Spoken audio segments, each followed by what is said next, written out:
皆さんこんにちは、ヒロです。いつも動画の方ご視聴いただきありがとうございます。前回は TZR50R のジャンクエンジンを購入して部品取りのために分解をしました。このエンジンね、状態めっちゃ良かったので、綺麗なシリンダーやその他のエンジン部品もめっちゃいっぱい手に入りました。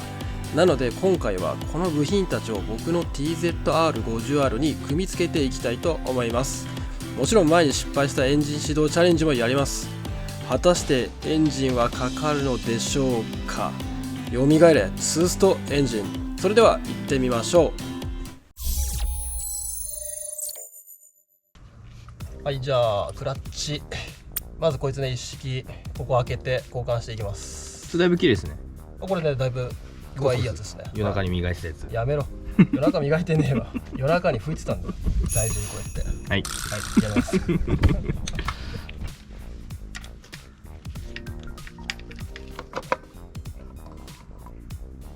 来たね。意外と綺麗だね。オイル入ってなかった割にはなんか全然クラッチもなんか錆びてなさそうな雰囲気だし、まあ中はね空気に触れてないからね、常にオイルが本当は入ってるところであるから、まあそんなに傷みづらいところはあるけどね。この RZ の4枚クラッチに変えていくって、そうこれさ3枚なんだよね。123、ちげえ。4枚なわけだ。確かに1234と、これ4枚ですね。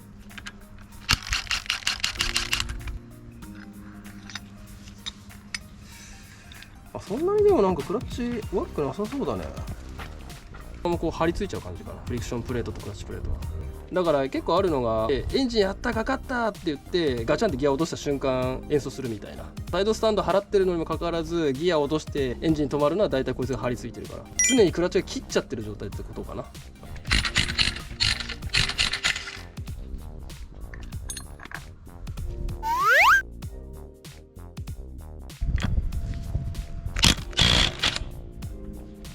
それではね、今ねバランサーシャフトのナット取れました。でね、今ねこのバランサーシャフトまだ残っちゃってます、こいつね。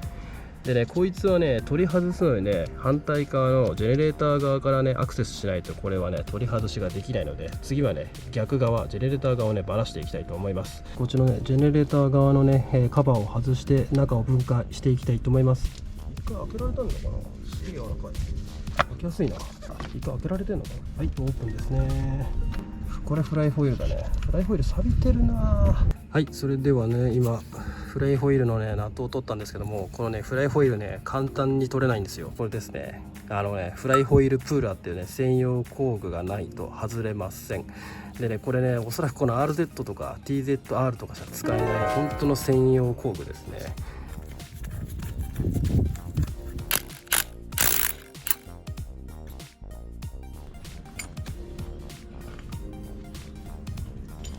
うわ、ここにもまたプラスあんの。なんかこれもなんか地獄見るってやつかな。なんとか今ね軽く緩みました。それでもねめちゃめちゃ硬て。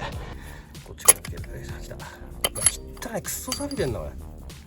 で多分それでこいつが錆びてて、多分こいつがダメになっちゃって、でねこのオイルシールも劣化して多分オイル激漏れになってたんだと思います。なんでねこっち側だけ結構汚いよね。バランサーシャフトのオイルシールとクランクシャフトのオイルシール、これちょっとね打ち替えていきたいと思います。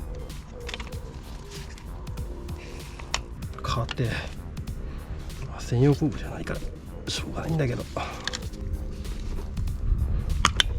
取れた。大丈夫そうだね。ガラガラいってないし別に傷もなさそうだしね。中のインナーレースにも大丈夫そうだね。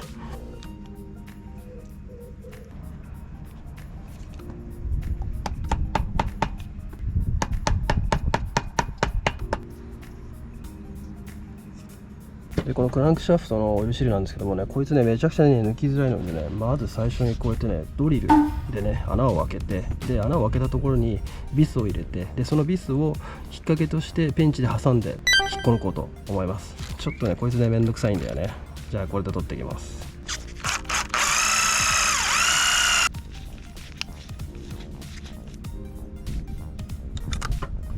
こんな感じで抜きました。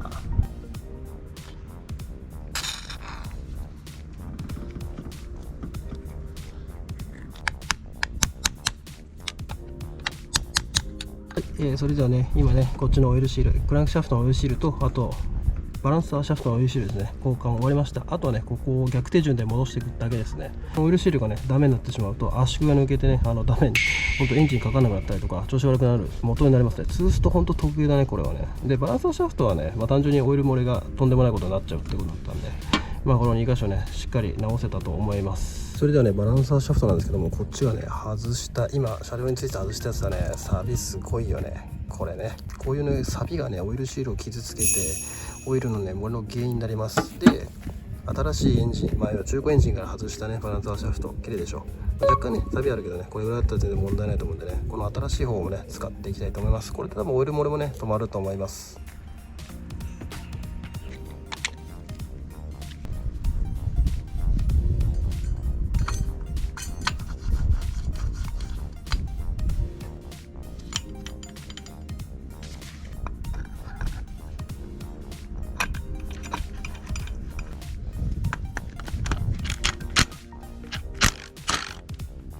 はい、それではね、次はね、クラッチ側ですね、やっていきたいと思います。クラッチ、あとバランサーシャフトの、ギアですね、ここ取り付けていきたいと思います。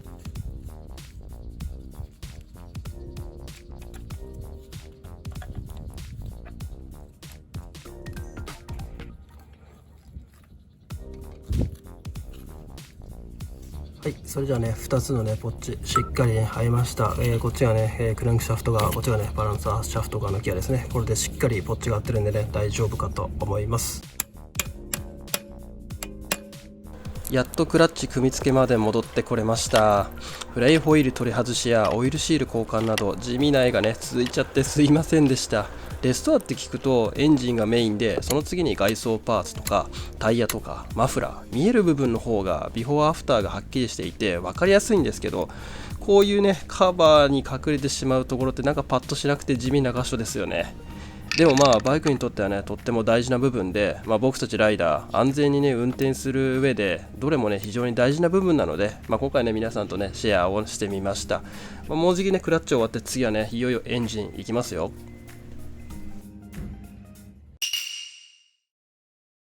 はい、それではね、無事ねクラッチの方、組み終わりましたということで、ね、次はね、こいつですね、エンジンの、ね、シリンダー、こいつをね組み付けていきたいと思います。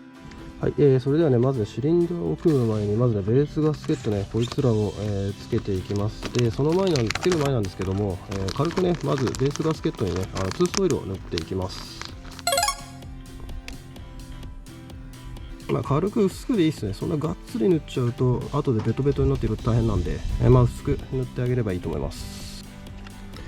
今回のベースガスケットはねちょっと価格もあったんで、北コ製のね、ベースガスケットを選択しました。純正だとねだいたいこのベースガスケットがね1枚1000円ぐらいかな。シリンダーを組み込む前にオイルをね添付していきます。はい、ではね、次はねこのピストンをねこのコンロッドにね組んでいきたいと思います。ツーストオイルを塗りながらね組んでいきます。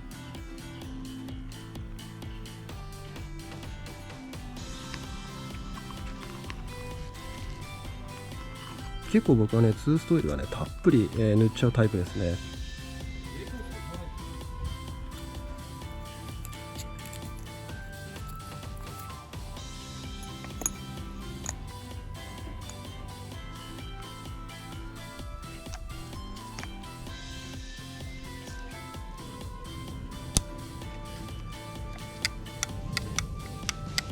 次はねシリンダーですね。こいつにオイルを塗って取り付けていきます。結構これもね僕は結構たっぷりめにがっつり塗りますね。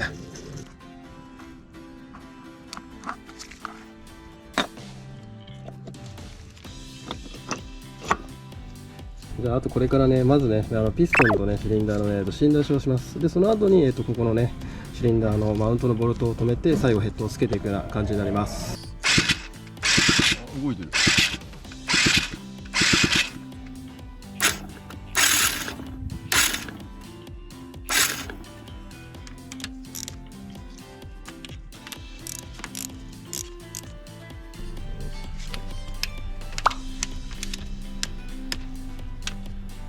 いいですね。ちゃんとカチッといきます。そうですね。はい、OK。じゃあこれガスケット取り付けね。ガスケットねちなみにねこれちゃんと方向があってねこれ見えづらいと思うんだけどねここにアップってね書いてあるんで、書いてあるでしょ。あ、それアッそうプ。ああ、なるほどね。これでアップっていうの、でこれがしっかり読める位置で取り付けないと違うよってことだから気をつけて、まあこんな 4EU エンジンねいじる人なんかいないと思うけど、いやまあ超芸術じゃないこれ。もうちょっと反応もらっていいですか。ちょっと芸術はちょっと僕よくわかんないです。キモいですか。はい。いやこれなんかもう芸術だよ、これ一つの作品よこれ。走るからじゃない、走んなくてもこれ作品っすよもう。せやなおい。じゃあ次ね、シリンダーヘッドのボルトね取り付けていきます。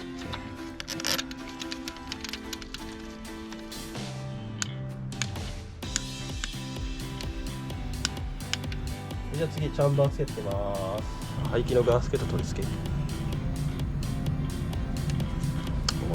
パチって、もうねやっぱ素晴らしいですね。スッとやるのがね本当に素晴らしいね。でチャンバーの排気のジョイントを先につけると。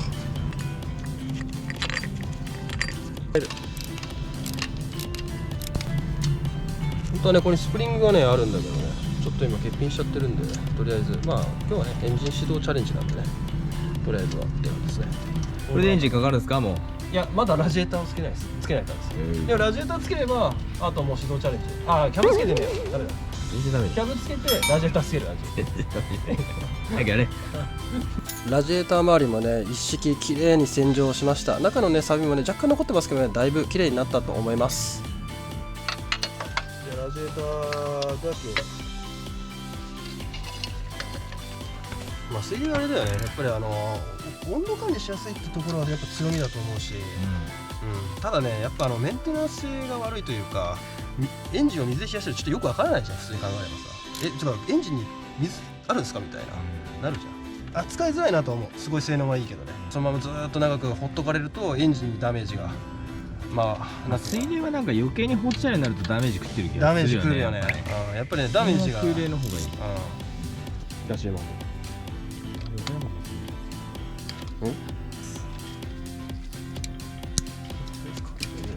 世界一濡れるのが嫌いなの。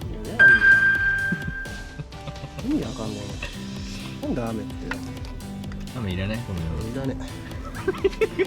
雨降ってろくなことね。雨降ってよかったのは部活の外練がなくなったことぐらい。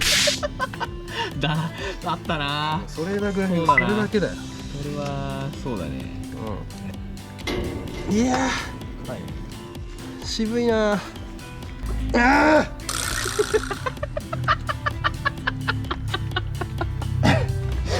カメラ回ってますよ。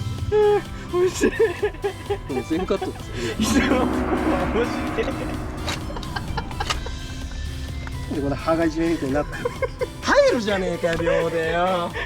何なんだ今までは黒キャブ入れんのに変わって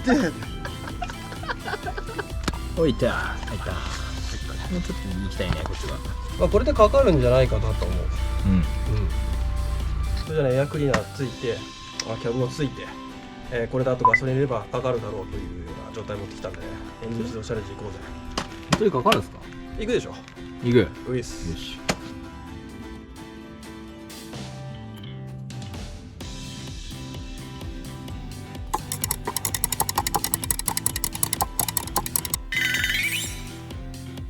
じゃあそれじゃあね、エンジンからまあキャブからとりあえず全部組み終わりました。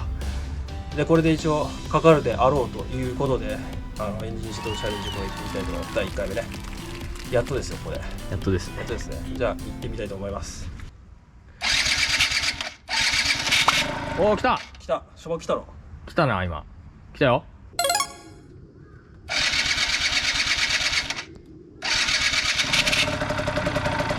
かかったじゃないですか。来ましたね。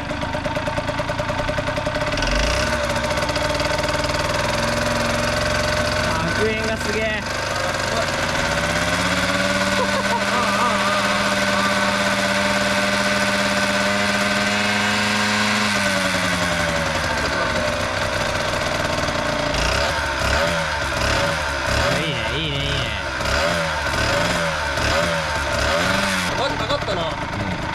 いいね。アクセルもねちゃんとついてきてる感じがあるから、多分足で俺とかしてないと思います。あんだけシリンダー綺麗だったから大丈夫でしょ。ああ、いけると思うね。じゃあとりあえずね、エンジン始動チャレンジこれで成功じゃないですか。間違うでしょ。いいと思う。来たよね。音いいね。この音、この煙、もうね、なんとも言えない。このね、言いたいんですよ。スーって言いたいんだよね。この匂い嗅ぎながら。たまらないね。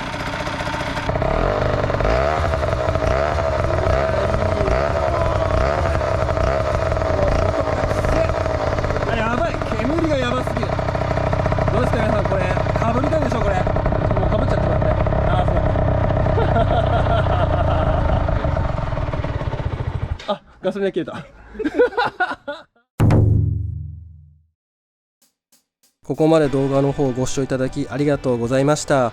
今回はジャンクエンジンから外したエンジン部品を取り付けていき、エンジン始動チャレンジまでやっていきましたが、なんとかエンジンかかりました。皆さん本当にありがとうございます。ただね、レストアってこれで全然終わりじゃないんですよ。なので次回は地獄のサビサビ燃料タンクを某有名なジジイの力を使ってやっつけていきたいと思います。次回もお楽しみに。時代に逆行したこのバイクのレストア修理をですね、応援してもいいよって方いましたらチャンネル登録もしくは高評価ボタンよろしくお願いします。ではまた次回の動画でお会いしましょう。さようなら。